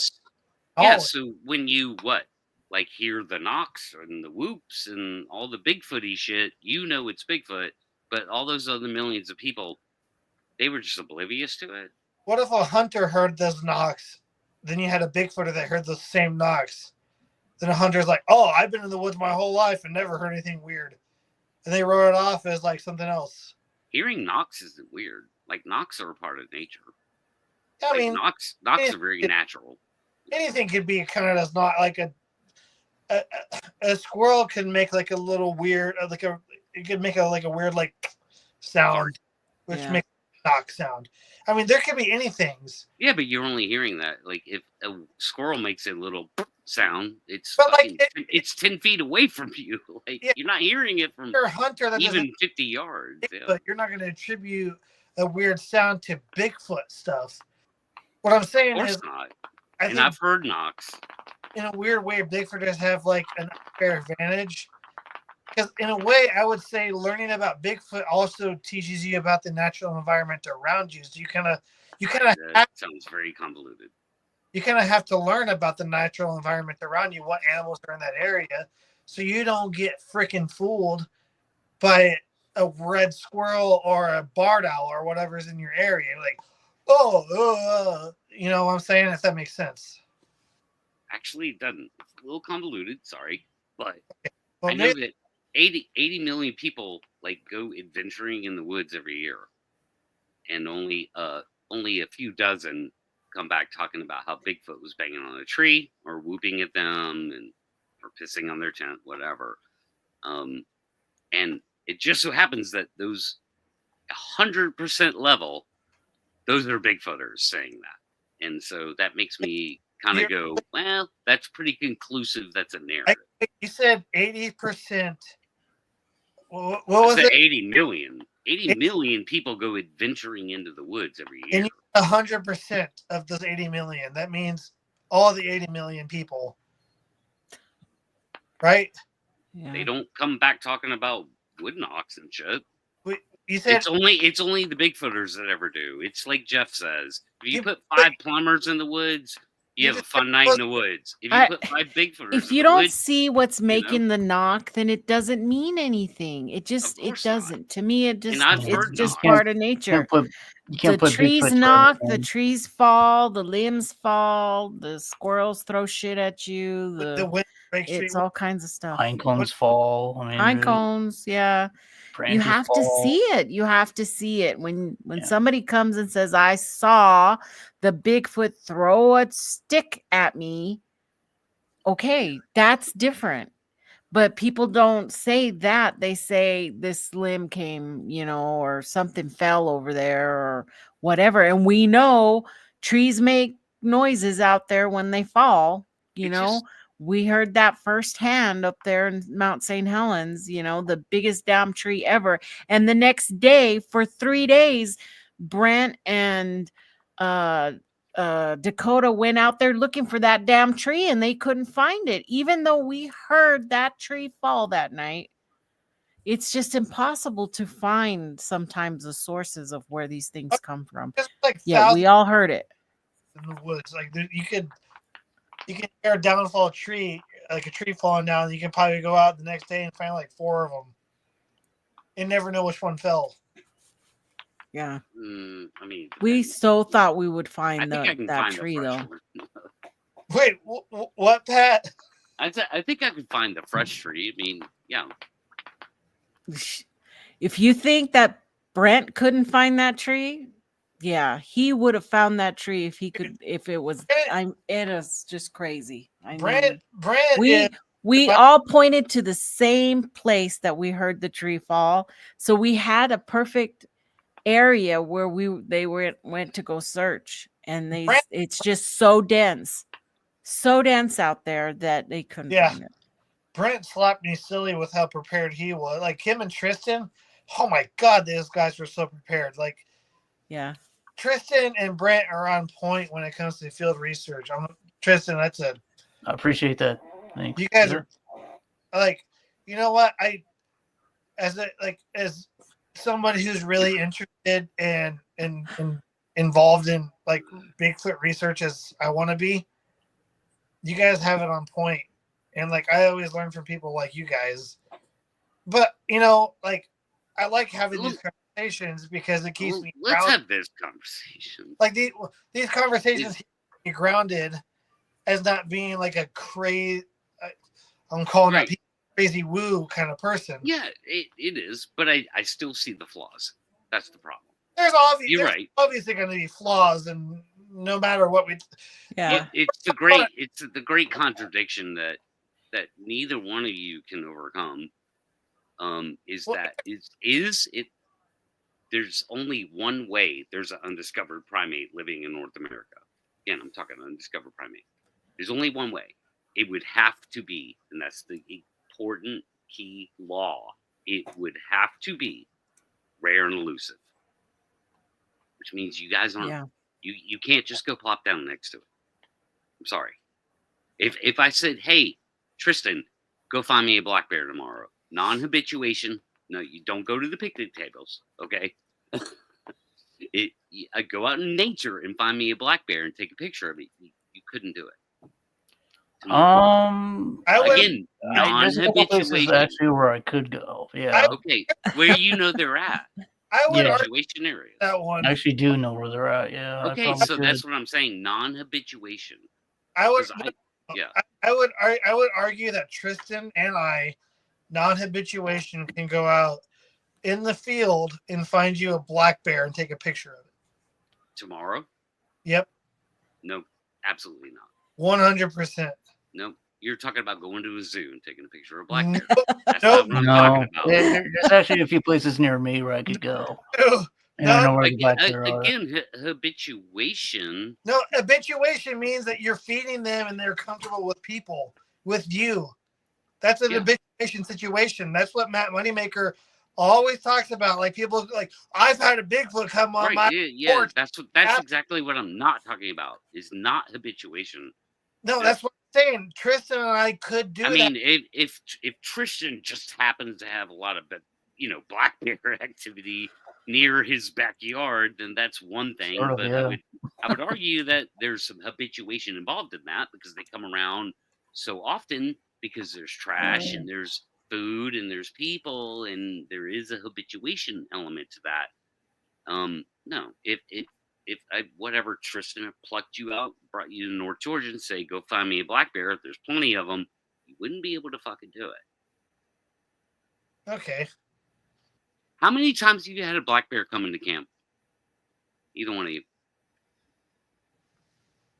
Well, where I camp, I've never really had them come in where I camp. Okay. But where I research, that's different. I mean, I've seen. Yeah, I've you scared see plenty sign of them. it because you see footprints and you see bear scat. Yeah, but I've not seen it. Okay. You know, I've but you see sign of it. You see sign. So that's pretty common. Yeah. To ask anybody that goes in the woods on even a regular basis, like how many times you've had. I've even asked Jeff. Wait, Meldrum. I've even asked Jeff how and it's like it's pretty rare. It's pretty rare that a black bear will show up around camp. It's fairly rare, no matter where you're at. You know what? So how is like if Bigfoot's 100 to 1, which is what Meldrum thinks. Actually, Meldrum now thinks is 200 to 1 ratio. 201 ratio, like what? 201. Like, yeah, like black 200 bear to 1 Bigfoot. That doesn't make sense to me, though. That seems too high to me, but well, I mean, so that basically puts Bigfoot in 3,000 population across North America. So again, now we get into like viable. Well, 3,000. If there's a population of 3,000 Bigfoot throughout North America, that makes sense because if you think how big North America is. Again, how 3,000 scattered among North America? Hell no, they'd all have to be in Canada and the Pacific Northwest. It's the only way they could ever breed. Yeah, I mean, that would make sense. Like, there's like I don't know how many. Just like as one of my places I love to go, Bluff Creek, California. There's probably 800 people in Orleans, California, or less than that. And I barely see like 2 people there every time I drove by. Yeah, you're talking about places in the woods where maybe not a lot of people go. But you're talking about 3,000 spread out in North America. Yeah. That's what Meldrum thinks. Then you're probably talking about maybe 1 or none in one area. Or none in any. I don't like throwing numbers out there because he doesn't know. So well, let's say this. I mean, it's not 50,000. It's not 100,000. Quote people and say that for a fact is a very dangerous thing. I don't like quoting people and saying things. Maybe unknown. Well, I mean, that's what Meldrum thinks. So Meldrum puts it at about that level. You're almost quoting him as a fact that it was that many. No. I said what he thinks. That's the only thing I ever did. I never said definitively there are this many number because Meldrum said so. I just said that's what he thinks. Okay. We can say there's not a million fucking Bigfoot. Oh, there's no way in North America. So we can say that. Oh, guess what else we can say? We can say there's not 500,000. Nope. Same principle. 100,000. Same principle. Nope. 50,000. So we can start narrowing it down into that. I don't know, 10 to 15,000. Anything beyond that, you start getting into. Well, they would just be a discovered animal. I feel comfortable with that. I feel comfortable with that. Okay, so do I. So we're on that level, which means they're fit into the rare and elusive category. Yep. And And I again, don't think they hibernate either, Cowboy. I don't think so. I mean, No, and, I think it's like again, bears. you know, there yeah. doesn't seem to be I think it's like bears. evidence of that. People see them all year round. Again, it's a people thing. That goes back to it's a people thing. Yeah. You know, it's easy for someone to say, "Oh, I saw these things during the dead of winter or not during the dead of winter," and that's why I don't really trust a lot of the quote unquote Bigfoot related websites that have encounters, because like, again, it's just like I think people just want to have their 10 minutes of fame, and they're just like, I'm hoping I can report this sighting and get somebody to investigate it so I can get on a YouTube show or a TV show or a podcast that's famous and be like, I saw this Bigfoot there. That's where we're at. And mine spoke to me and it raped my testicles or something. I hope not. Or dude, I love the or something part of like it raped my testicles ... or something. Like that's why I always say it's best not to claim something's Bigfoot if you didn't see it. Yeah. Yeah.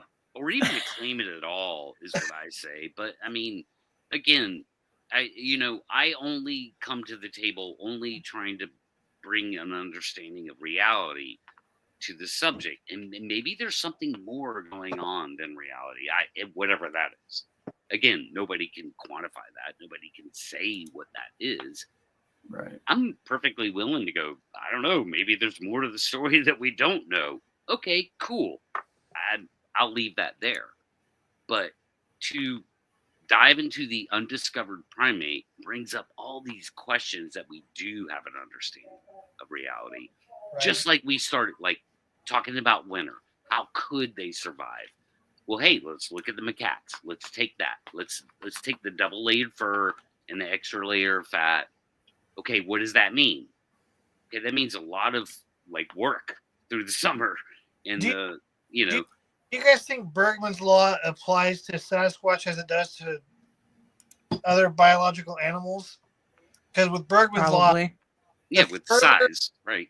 The further away you get from the equator, right, the bigger the animals are. Northern latitude. I think that's a perfectly viable thing. If we're talking about an undiscovered primate, it would have to fit into that known niche. So then you're talking about Sasquatches in these areas adapting like other animals would have to adapt. Sure, but then we're getting, because it's a primate, we're getting into the unknown with this largeness, because the thing that macaques have going for them is their size, that they're small. So this is now becomes a contradiction of being so extraordinary large primate is like, a biologist would just kind of outright say off the top of their head, they'd be like, oh no, that thing would be doomed from the start. It would just die, The other question to that, I guess, is if you're talking about a Sasquatch, if you're talking about Bergman's law, obviously the further north you get from the equator, the bigger the animals are going to get. Right? Yeah. Yes, absolutely. If you're going to talk about a Sasquatch in northern Canada, they might possibly be as big as a grizzly in northern Canada. Right?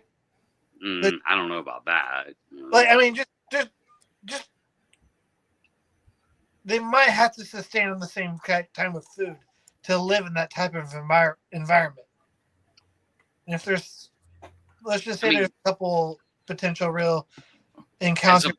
As a primate, like moose and elk and all that. I mean, they would have to get that. So they're not ungulate, so they're not four-legged. Like, this is a bipedal creature.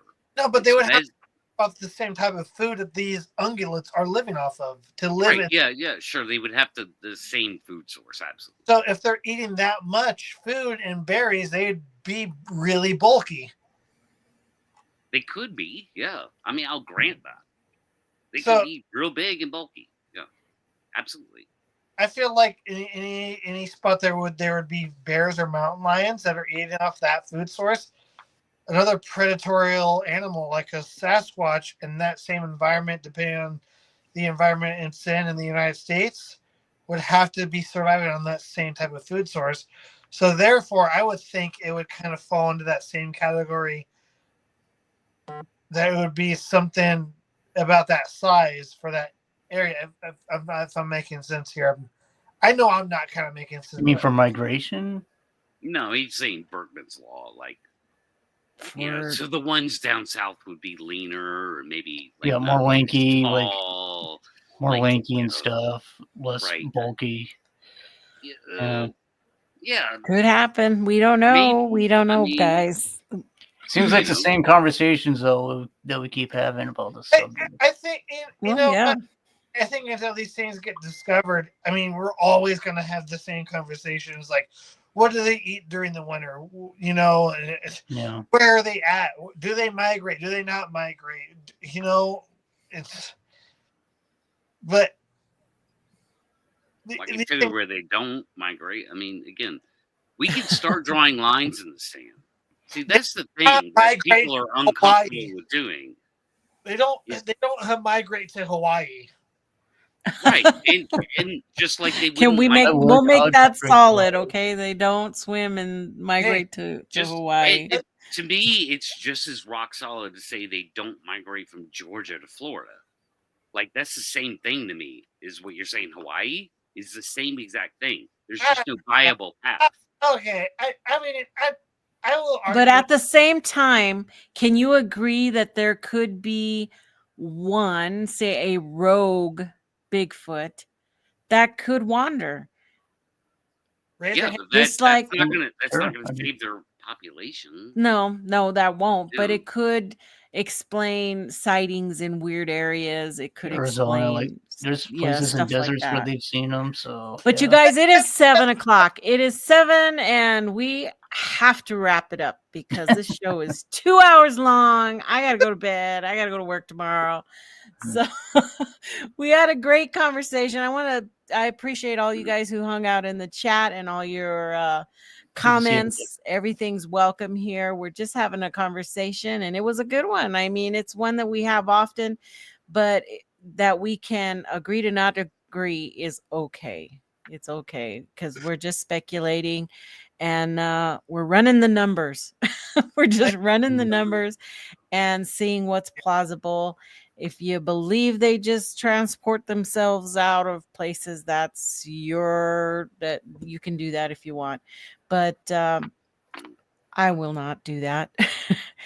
But thank you, Tate. Thank you, Tristan, for coming in. And Nikki, good to see you, Pat. Of course, Pat, thanks for being here first to jump in and have a conversation with me tonight. Again, if you like the show, hit that like button before you leave, please. And subscribe. Tell your friends out there to subscribe. And we shall see you guys hopefully next week. Okay. See ya.